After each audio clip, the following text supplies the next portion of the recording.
Punta natin mga kawal ngayon yung mga bata na iniwan ng nanay. Yung may napakalungkot na kwento. Dalawin natin sila.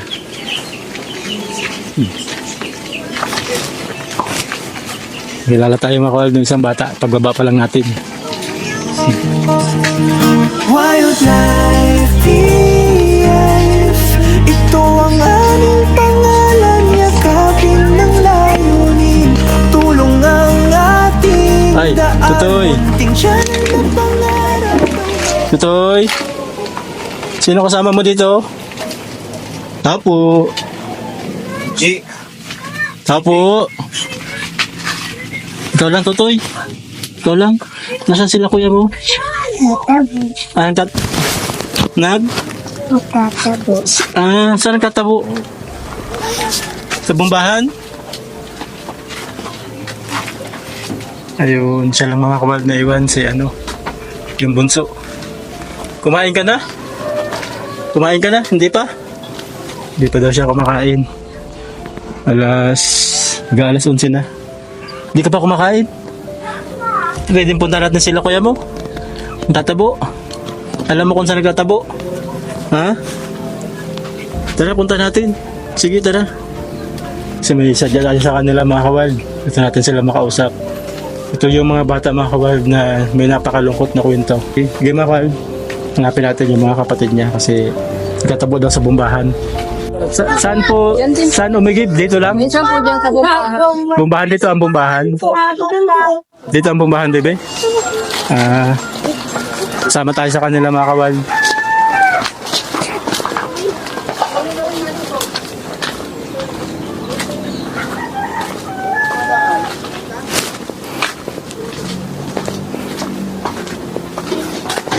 Dito pa! Dito? Ah, dito? Dito sila dumaan? Ah, dyan, bebe? Ah.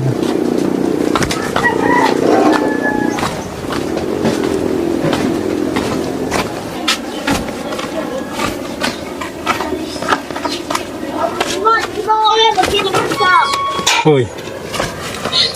Ano, Joko? Kumusta?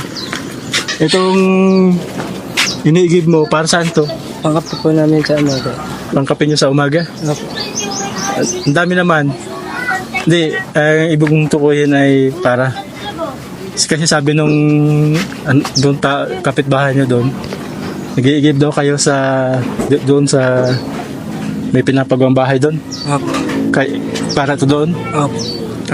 So yung ibabayad sa inyo, yun yung pangkape. Opo. Sa umaga. Ayun, kala ko ito yung pangkape. Magkano naman ang magkakatulong talaga kayo? Opo. Magkano naman yung Minsan po, 50. 50 minsan? Umabot po ng 100 minsan. Kung Umabot. limang balik po. Nakalimang balik. Opo. Pang ilang balik mo na to? Isa pa lang po. Isa pa lang. Opo. Ngayon pa lang. Opo. Ayun. So magkakatulong kayo. Opo. Ayun. Yung 100, tatlo na kayo doon. Opo. Tatlo na kayo. Minsan 50. Minsan ba mas maliit pa o mas Ngayon may late pa po. magano? Nasa 10 po. 10. Ilang balik lang yun? Isa lang po. Isang balik, 10. Kayong tatlo na yun. Ayun. So yun pala ang pinakang sideline nyo. Sabi ng kapatid mo doon, si Kenchi, di pa daw kayo kumakain. Totoo yun. Opo. Bibili ka pala ng kape. Opo. Ayun. Sige, tara. Tara. Oo. Sila ang apat na magkakapatid na naiwan sa sira-sira at maruming bahay simula nang maghiwalay ang kanilang mga magulang. Sa murang edad, napilitan silang mamuhay sa mundong hindi para sa mga bata. Si Jade Mark, 16 na taong gulang. Si Yana na 10 taong gulang. Si Joko na 8 taon at ang bunso, 5 taong gulang pa lamang. Sila ang bumubuo ng isang pamilyang pilit na pinatatag ng kahirapan. Tuwing umaga, imbis na maglaro katulad ng ibang bata, bitbit na nila ang kanilang mga timba, galon, lalagyan ng tubig sa ilalim ng tirik na araw. Umiigib sila hindi para sa kanila, kundi para sa mga kapitbahay na nagmamagandang loob, para kumita sila ng 10 piso, 20 hanggang 100. Barya para sa iba, pero buhay para sa kanila. Ang perang iyon ang kanilang pambili ng tinapay, o kape sa almusal. At kung talagang walang magpapaigib, wala silang kita, magtitiis ang kanilang sikmura hanggang sa kinabukasan pagdating ng kanilang lola. Nakakapagtaka, hindi nila kasalanan ang mundong kinalakyan nila, pero bakit sila ang nagbabayad ng halaga ng pagkukulang ng mga magulang nila? Kaya ka-wild, sana panoorin mo ang kwento nila. Hindi ito kwento ng kahirapan, ito ay kwento ng pagbangon, ng tapang, ng pagmamahal sa isa't isa. Kaya pala mga kawal, bali siya lang pala yung umiigib ngayon dun sa nagpapagawa ng bahay.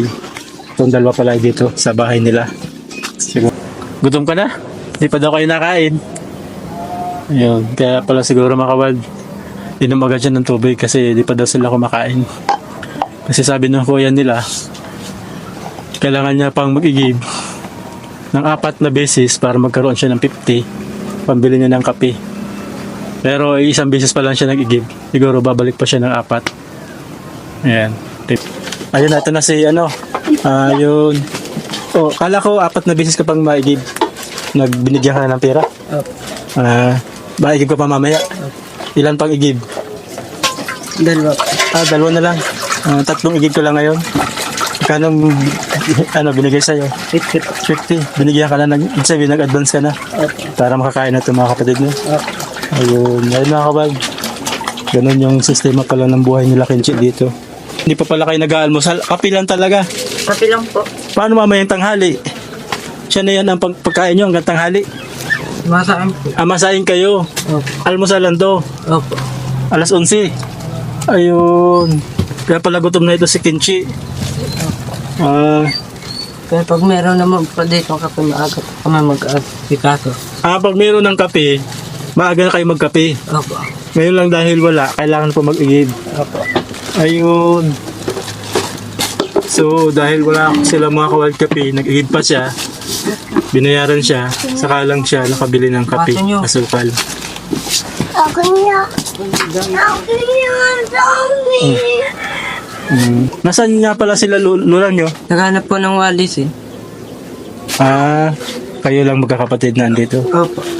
Ayun. So, pag kayo lang magkakapatid, ikaw lang talaga naghahanap ng pagkain nila? Opo.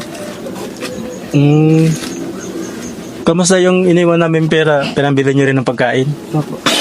Ubos na yon. So, ngayon, kailangan mo na ulit ayun. Sige. Magkakape pala kayo. Mabuti na lang mga kawal. May mga mababuting tao rin dito na pinapagib sila, binabayaran sila para at least makakain sila. Yung bang iniigiban nyo lagi-lagi o iba-iba? Iba-iba po. Iba-iba. Tinatawag kayo pumupunta sa kanila. Pinupuntahan na lang po ako dito sa bahay. Pinupuntahan ka dito magpapaigib? Opo. Ayun. So, pag pinuntahan ka dito, igiban mo, babayaran ka. Opo. Pag marami nagpaigib sa'yo, magkano naman kinikita mo? May gate po 200. May 200. Opo. Ilang yun? Gaano katagal na igib yun? Minsan po na sa maghapon. Maghapon. Ayun, kumikita ka na rin pala. Madalas ba yun? May marami nagpapaigib? Madalas po pag pag mainit po. Pero Pag mainit, pag maulan, hindi masyado. hindi masyado po. Ayun. Pero tumutulong pala ito minsan sa'yo sinala Gyoko. Opo. Lahat kayo umiigib. Opo. Isang bayad lang yun. Isang bayad po. Ayun, mabuti na lang mga kawal. Alam na rin ng mga tao dito yung kalagayan nila na minsan wala silang pagkain. Sila pala pinupuntahan dito. Paano pag walang pumunta dito? Anong ginagawa mo para magpaigib? Minsan po ako po napunta. Pinupuntahan mo sila? Opo. Kung magpapaigib sila? Opo, tinatanong. Ilang araw nawawala si Lula mo pa naghahanap ng walisin? Minsan po nasa 3. 3 araw. Minsan So, minsan 5 araw. So, pag wala siya, kayo lang talaga nandito. Opo. Minsan ba may iniiwan na rin siyang pera? Minsan Minsan may perang iniiwan. meron po. Ngayon, Wala po. wala. So, kailangan mo mag-igib. Opo. Ayun. So, ganun pala mga kawal. 5 araw niya isosurvive yung buhay ng mga kapatid niya dito sa kanila. Kasi, yung lola niya, kung walang pera, sila din yung mag-survive. May bigas naman kayo. Meron po. Mayroon naman. May pang-ulam din. Wala na. Wala. Kayo pa maghahanap ng pang-ulam. Anong plano mong pang-ulam mamaya? Minsan po, ulam na lang namin. Kasi, Ulam, asin. opo. So yun ang plano mo. Kagaya nung nakaraan. Opo. Ito, iniwanan sa inyo ni Lola yung bigas. Opo. Ayun, sakto nga lang naman siya pang 5 araw. So darating si Lola nyo, may bigas pa kayo. Opo. Ayun. May iniwan mga kawag si Lola na bigas sa kanila. Wala lang pang ulam kasi wala talaga. So tansyado na rin ni Lola yung bigas na kailangan nila habang wala siya. Iniwan sa malamig na agos ng panahon, nakaapak sa lupang dilab ay may kahapon. Walang yakap ng magulang, tanging hangin ng sulong. Mangarap kami, dapat di magpapatalo kailanman. Kaming mga batang matatag, tumatayo sa sariling tapak. Kahit maulan, kahit pa maghirap, ang pangarap namin ay di mapatag. Kaming mga batang matatag, tumatayo sa sariling tapak. Kahit maulan, kahit pa maghirap, ang pangarap namin ay di mapatag. Hawak kamay kahit walang kandila, sinag ng buwan na lang ang aming kasama. Sa gitna ng dilim kami tumatawa, kaya't huwag sanang isipin na kami kawawa.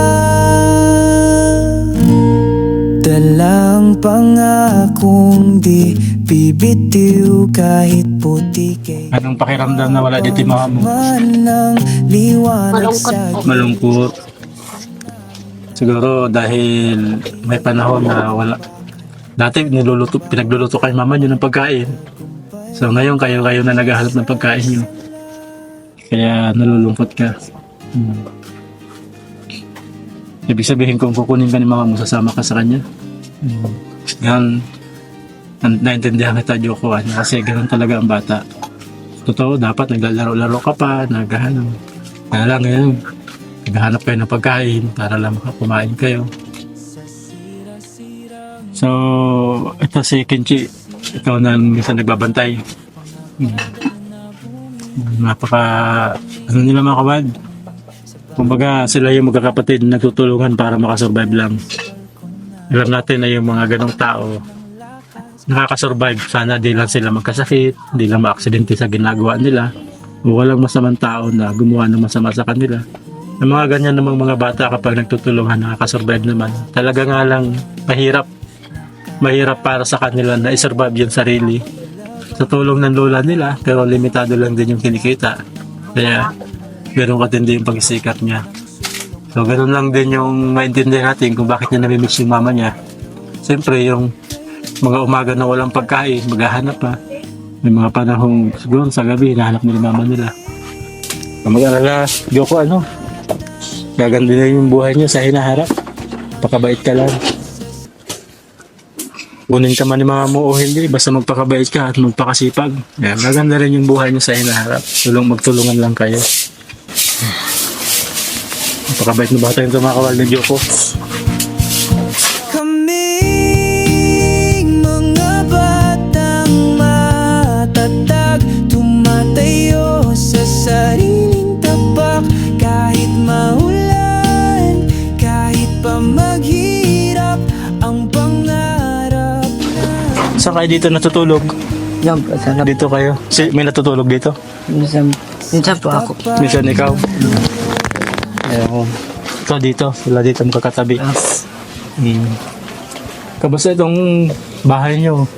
Ayos naman po. Di ka naman natatakot dito na baka gumiba na? Hindi naman po. Hindi naman. Ito mga kawal, dahil na Isang hangin na lang. kahit wala pang signal, magigiba na to kasi yung mga bali na yung mga kahoy. Anong ano dito? Anong plano? Paano kayo magkakaroon ng bagong bahay daw? Wala, hindi mo alam. Hindi mo alam. Pero ikaw, Jedmark, anong pinakang pangarap mo sana? Makapagtapat po ng pag-aaral. Kapagtapos. Ikaw, baby, anong pangarap mo? Hayana. Ha? Anong gusto mo sana?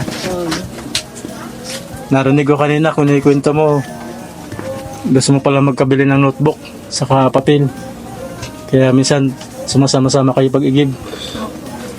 Magkano na naipon mo? Wala ka pa naipon. Nagiging pagkain lang. Wala pa. Ikaw, may naipon ka na? Joko? Papasok ka ba sa susunod? Tsaka si kanina mga kawal, kinikwento ni Yana. Gusto niya raw mag-igib kasi para makaipon siya ng pambili ng notebook, ng papel, ng bag. Kaya lang, wala man daw siya naipon dahil pambili lang din ng pagkain. Siguro si Lola nag-iipon na rin para makabili sila ng pagkain nila. Nag-iipon ka rin ba, Jedmark, o walang naiipon? Wala po. Walang naiipon. Ayun. So, bahala na kung may pambili si Lola nyo. Wala. Sa mahalaga, nakakakain kayo. Papasok ka ba ngayong pasukan? Papasok ka? Sabi ni Joko, namimiss niya na daw yung mama niya. Ikaw ba, Jedmark, namimiss mo na ba yung mama mo? Namimiss mo na rin? Minsan po. Minsan. Ikaw yan, ha? Namimiss mo na mama mo? Hindi? Galit ka ba ka mama mo? Hindi naman. Pero di mo siya namimiss. Kung kukunin ka ba ng mama mo, payag ka? Ay, hindi. Si Joko lang ang payag. Kasi si Joko, namimiss niya yung mama niya. Nakwento mo kanina sa akin yan na nakita mo pala nung ito si sinakal ng mama mo. Nakita mo yun. Ano yun? Anong ginawa mo? Wala. Wala naman. Pero kaunti lang naman. Kaunti lang. Kamusta nung iwan kay mama niyo? Anong naramdaman ninyo? Malungkot po. Malungkot? Ikaw Yana? Malungkot. Umiyak ka ba? Hindi ka umiyak. Pero ikaw Joko, umiyak ka ba nung iwanan kay mama mo? Hindi. Matatagawin mo siya nila mga kawad. Siguro dahil sanay na sila sa buhay na ganito, sa Bible. Pero kung titingnan natin sila, parang okay lang, pero sa puso pala nila ganun katindi yung lungkot na nararamdaman nila. Bukod sa pag-iigib, ano pang ano? Minsan po nagpapatapon ng basura. Papatapon ng basura. Opo. Magkano naman? 10 po. 10. Bagay, isang tapon lang yon. Opo. Bibigyan ka ng 10. So, pag-igib, pagkatapon ng basura, ano pa? Nagkakako po ng buhang. Ayun, parang sa construction. Ayun ang mabigat-bigat na. Paghahakot na ng buhangin.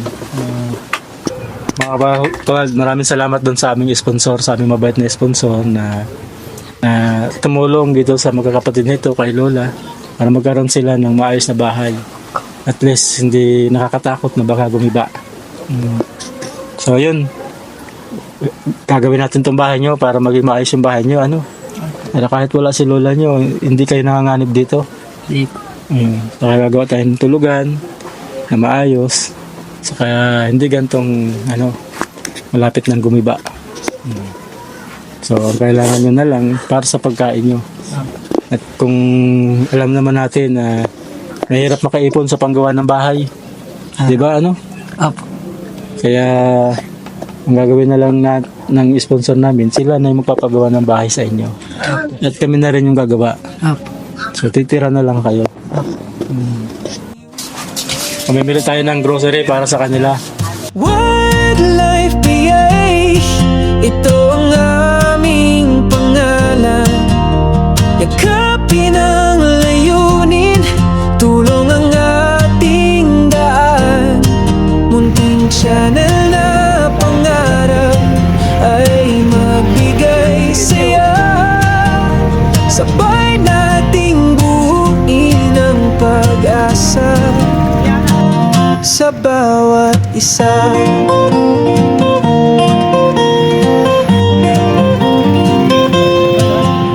Sa hirap at ginawa, kami laging handa. Bawat tulong na abot ay aming oportunidad. Sa bawat ngiti ng kapwa, paraiso ang tanaw.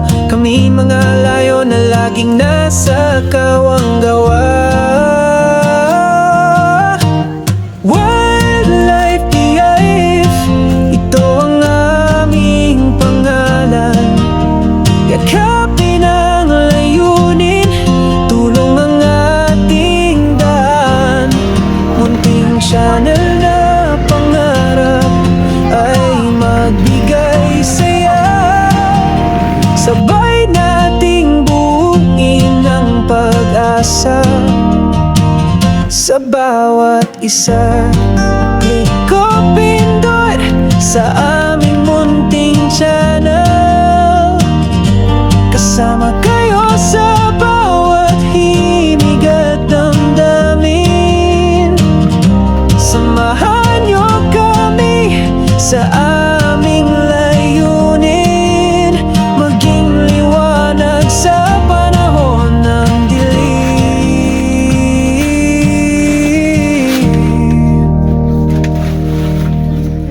Wildlife behave, ito ang aming pangalan. Yakapin ang layunin, tulong ang ating daan. Munting channel na pangarap ay magbigay saya. Sabay Maraming salamat nga po pala kay Ma'am Mig. Nagpadala po ng 5-5 para sa grocery. At doon kay Ma'am na from Bristol. Yun po ay yung pinadala niyo po ay sa susunod na po kapag gumawa na po tayo ng bahay.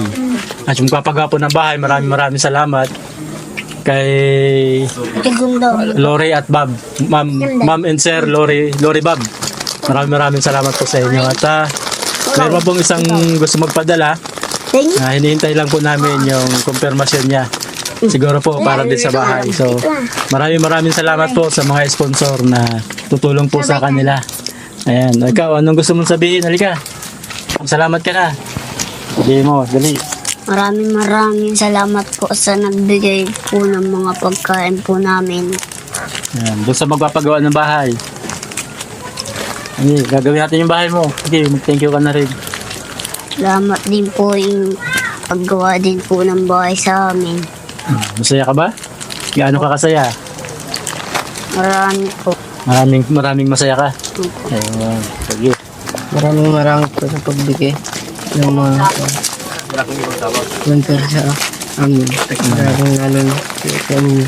Ayan. At di na po ako magkahanap ng para lang po may kapit sa umaga. Ayun. So, di ka na maghahanap ng iigiban. Ano. Ayan. Pero mag-iigib ka pa din kasi at least makaipon ka. Ayan. At least, hindi ka na mangangamba na walang kakainin sa umaga. Ayan. Yung kasipagan mo, karapat-dapat sa mga sa mga pagpapala, sa mga tulong. Kaya napakasipag mo. Salamat po sa binigay na pagkain at sa magagawa po ng bahay. Ayan. So gagawa tayo ng bahay. Dahil sa ating mga sponsor sa mga nagmamahal sa inyo. At pagsabi kay lola nyo ha, pumunta kami dito para magbigay nito at gagawa ng bahay ninyo. Uli po, maraming salamat na napakabait po namin mga sponsor. At sa aming mga viewers na lagi pong sumusuporta. Maraming salamat po sa inyo. kaming mga